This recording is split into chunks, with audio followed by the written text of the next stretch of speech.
Hai, semua sejahtera. Nama saya Divesh dari kelas DTP 2C. Nombor menteri saya 24 DTP 21F1047. Hi, my name is Rishun Balan. I'm from class DTP2C.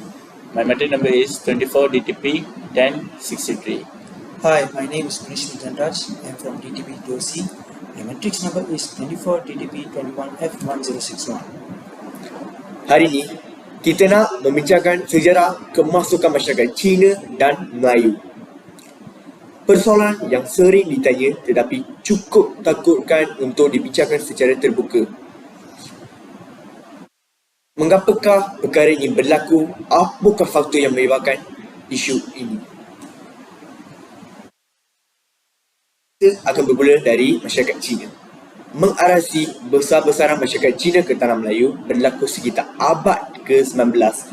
Walau bagaimanapun, ada direkodkan antara kedatangan orang Cina terawal ke Tanah Melayu sudah pun berlaku lebih awal pada abad ke-15 dengan kedatangan Laksamana Chong Ho yang cukup terkenal namanya, berikutan mahu mewujudkan hubungan ekonomi yang lebih akrab dengan Kesultanan Melayu Melaka pada zaman tersebut, iaitu Maharaja Cina ketiga itu mengawinkan puteri beliau, Puteri Hang Li Po, seterusnya memulakan kewujudan komuniti orang Baba dan Nyonya yang ada, di mana masyarakat Cina berasaliansi mengamalkan corak kehidupan orang Melayu. Jashwi, boleh tak tolong melanjutkan kemasukan orang masyarakat Cina?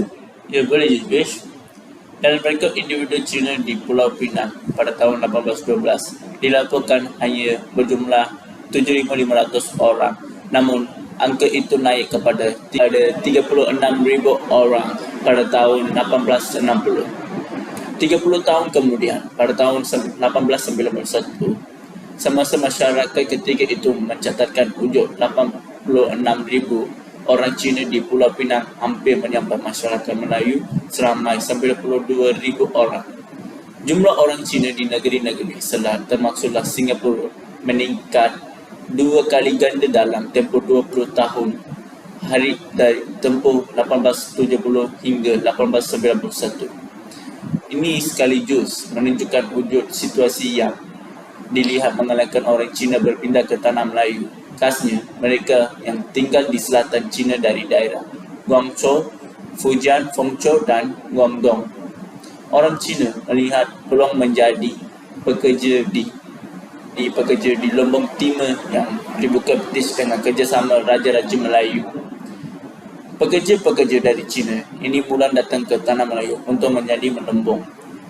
Haluan yang bagus dijanjikan kepada mereka sebagai insentif dan peluang bekerja dengan syarikat berlubang milik orang Cina di Tanah Melayu dilihat sebagai jaminan masa depan yang lebih baik berbanding di tanah sendiri. Kebanyakan pekerja Cina dibawa ke Tanah Melayu dengan cara hutang. Majikan yang mengajikan mereka akan membayar dahulu kos pengakuan bagi membawa. Mereka jadi ramai pekerja sanggup datang kerana mereka tahu mereka tidak mampu mengeluarkan belanja sendiri untuk bagi pekerja.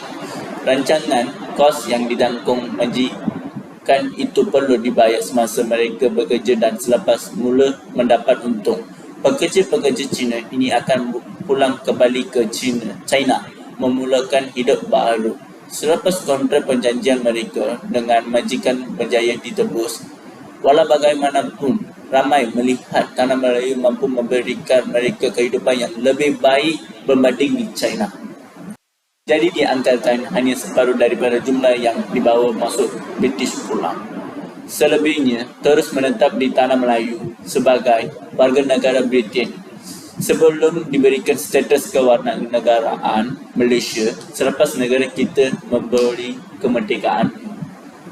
Terima kasih Jashwin untuk uraian yang baik itu.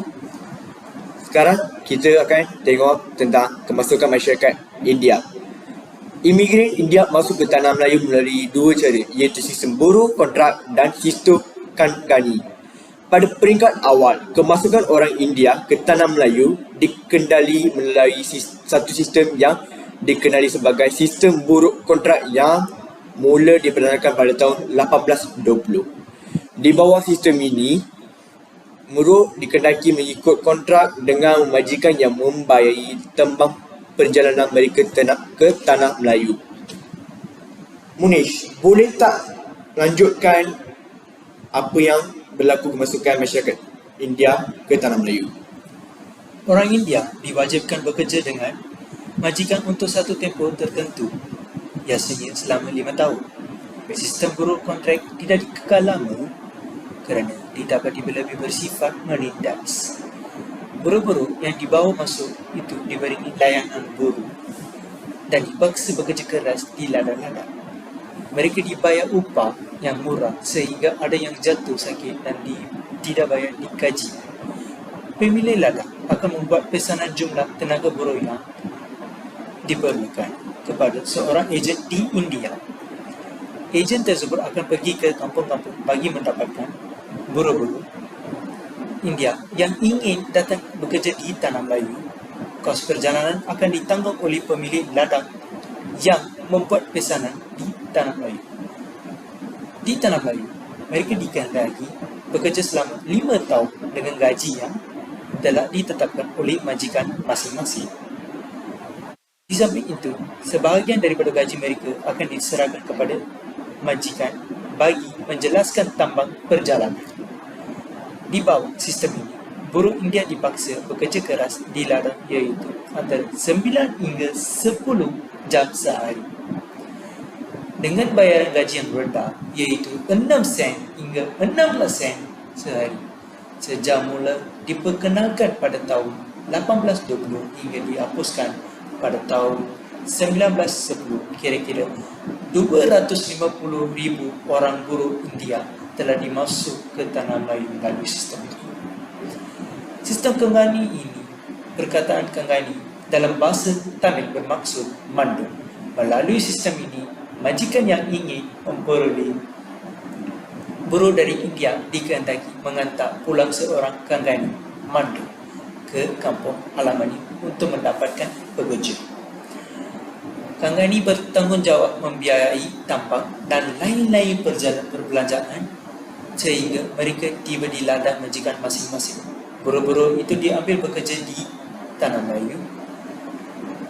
Berkenaan, sistem Kengani berjaya membawa masuk lebih ramai tenaga buruh dari India dan kebanyakan dari secara berkeluarga. Cara ini memudahkan mereka menyesuaikan diri dengan suasana dan tempat mereka. Sistem ini diperkenalkan pada tahun 1898 dan dihapuskan pada tahun 1938 kerana berlaku kemelesetan ekonomi dunia pada tahun 1929 hingga 1932. Sejak mula diperkenalkan pada tahun 1820 hingga dihapuskan pada 1910, kira-kira 2,000-5,000 orang buruh India telah dibawa masuk ke Tanah Melayu melalui sistem ini. Puji. Terima kasih Munish.